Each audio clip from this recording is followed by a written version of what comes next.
Man, that ground is hard. I mean, it's so dry. A lot of it is clay. You know what? This is dumb. I had the right machine for this. What's up, guys? Welcome back to Piney Grove. Thanks for clicking the video. And if you're not a subscriber, why not? It's 100% free. And we're trying to get to 200,000 subscribers by the end of this year, 2026. We're about 173,000 at the filming or the time of this video. So hopefully you'll join us and help us reach our goals. And speaking of goals, our goal when we bought this property just over 8 years ago was to turn it from raw land into a working homestead. And we've made so much progress, especially in the last year that we've been living here full time. We've been living in the new house now about, I think, 9 or 10 months. We've got the fence up for the Highland mini cows, Chief and Charlie. They're sitting in the shade back there. The barn is now useful. The pond is full of water and holding fish, or it's holding water, and we put fish in it. So unfortunately, out of the 200 fish we put in here almost 3 weeks ago, or we might be right at 3 weeks, we lost one yesterday. But that's not too bad because we put 150 brim, 50 shell cracker, 50 catfish, 5 8-inch or better koi. The koi were $20 a piece, so we don't have 50 of them.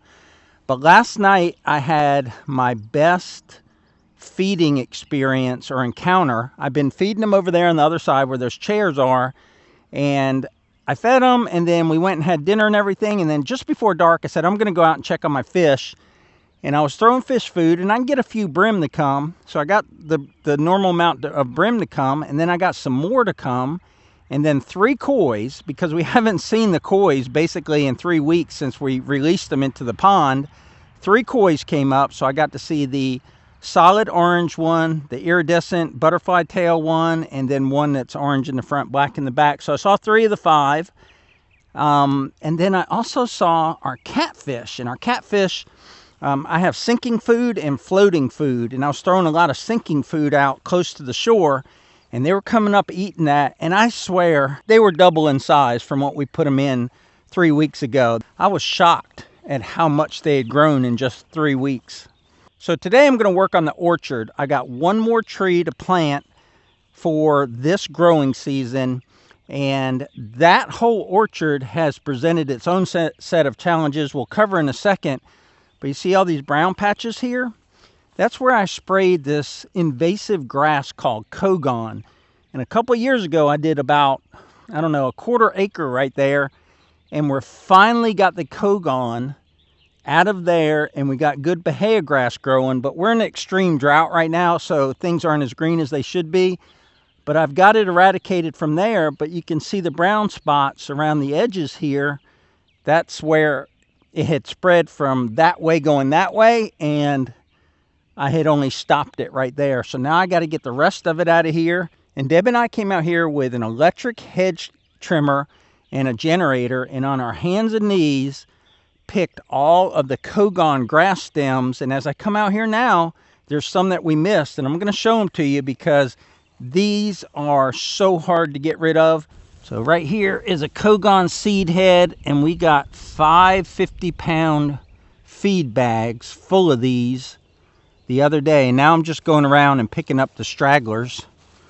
But we trimmed all of this with the hedge trimmers, and still we missed some of the heads, and there's some more that have grown and flowered out.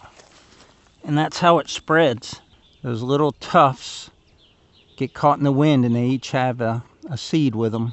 So in just a few minutes I picked up a whole handful.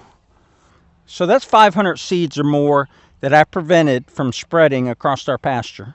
So today we're going to be adding to the orchard. I've got this grapefruit tree, and I've already planted 2 plum trees this spring, and also replaced this peach tree because when the bucks, the white-tailed deer, were rutting this year, they hit 3 of our magnolia trees that we started from seed years ago, and they're doing well.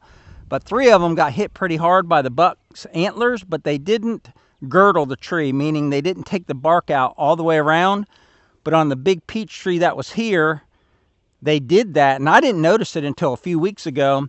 So I pulled out the old peach tree and got a new one from Shuckleberry Farms. It's a local fruit tree dealer here, or fruit tree producer. Great people.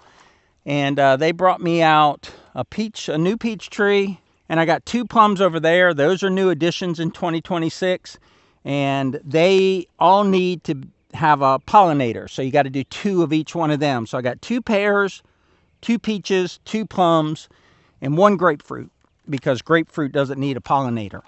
So in between the fruit trees and the magnolias, we've got 18 blueberries, 3 different varieties. So we have an early variety, a mid variety, and a late variety. And they are planted in rows that are lined up this way, that way, and horizontally for mowing. So we're going to put this grapefruit at the end of this row in line there. And I'm just going to measure the distance from this peach tree over to the last blueberry, so I'll have a good measurement and keep everything in alignment.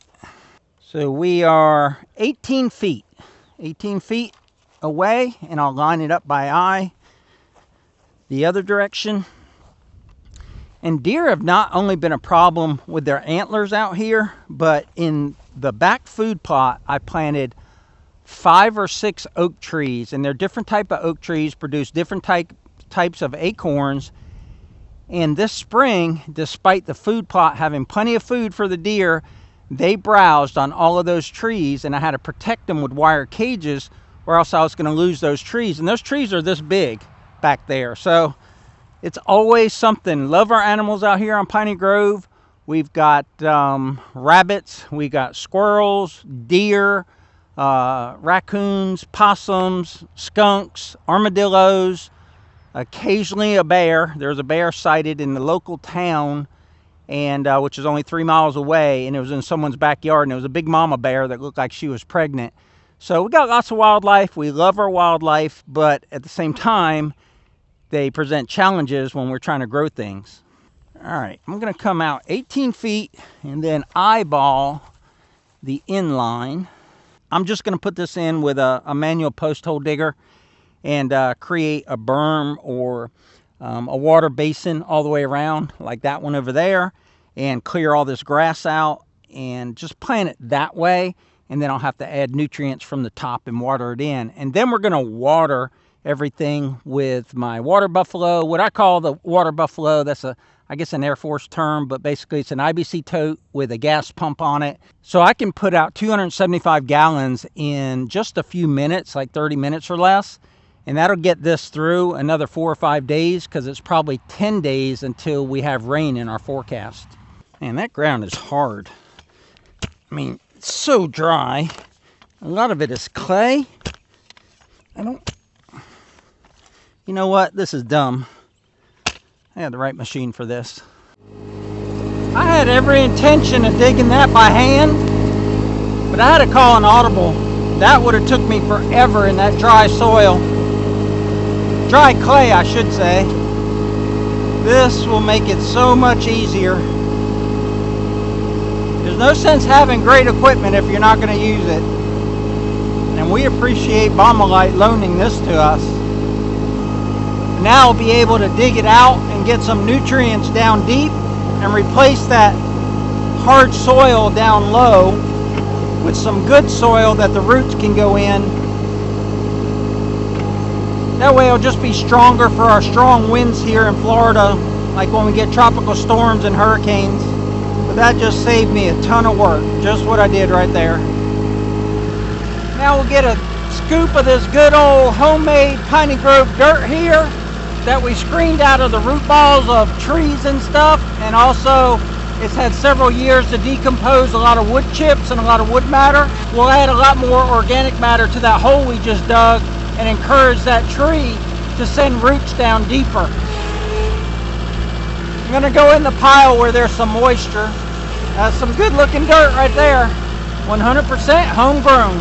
If you're a regular viewer of the channel, do you recognize that bucket? I got a new bucket with this tractor from Paris Tractor, but I asked them if I could keep my old bucket because I like it. I got hooks put on it, and it's narrower than the bucket that comes with the L4802.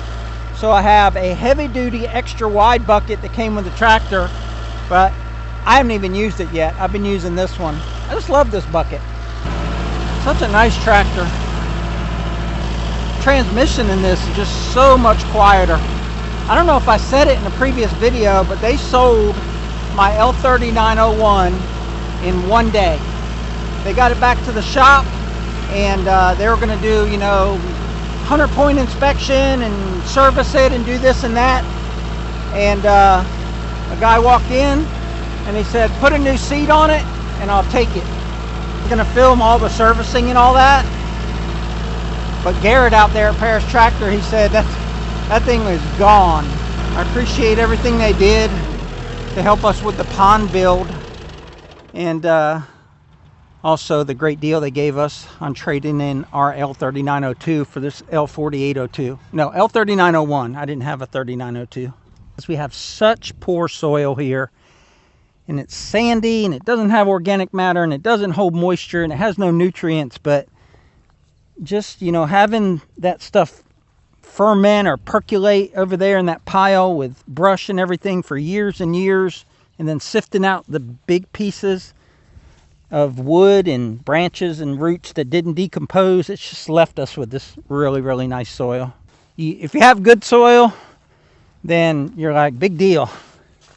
If you don't, if you're in, the South, to not just Florida, but to include like Georgia, Alabama, where there's red clay or there's sand, then you know exactly what I'm talking about. I've got a doctor's appointment with the Veterans Administration next month, I think. I think I'm going to go ahead and bite the bullet and get some surgery scheduled for my bad shoulder. It's keeping me up at night. It hurts all the time. Trying to stay off of medicine, because medicine that makes the pain go away isn't good for your heart. So I think it's time. I think I'm 3 years on my right shoulder since it's been replaced, and it's been doing good for me. Man, those roots are going to be able to go down there and get fed. Pack it a little.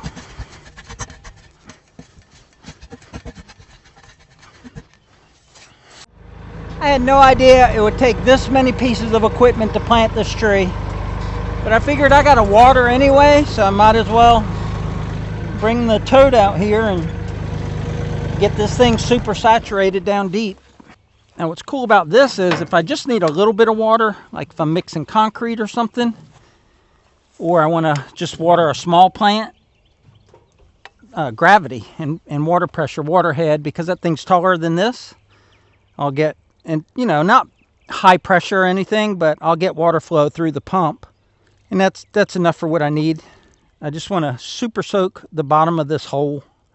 So look at that. If you don't want to buy a pump, you just get an IBC tote and give it a little bit of elevation, and it'll be enough head pressure to, you could water a garden like this. Cost you nothing. You never want your root ball to be below, or the top of this to be below ground level. You want it to be even, or in some cases a little higher, give you a little bit of crown. Let's see what we got here. I'm going to go with that. Take some good soil and put it around the edges to pack it in. It wasn't root bound, so I didn't cut the roots.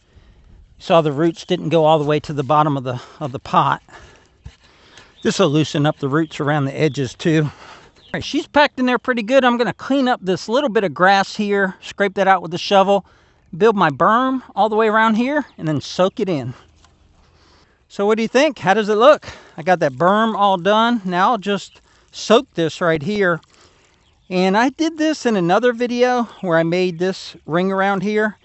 And someone said, be careful that you could lead to root rot. And I don't doubt that in like a wet climate, in soil that doesn't drain very well. I think that you could trap water in here and it would be detrimental to the roots of the tree. But we have well draining soil here, very sandy.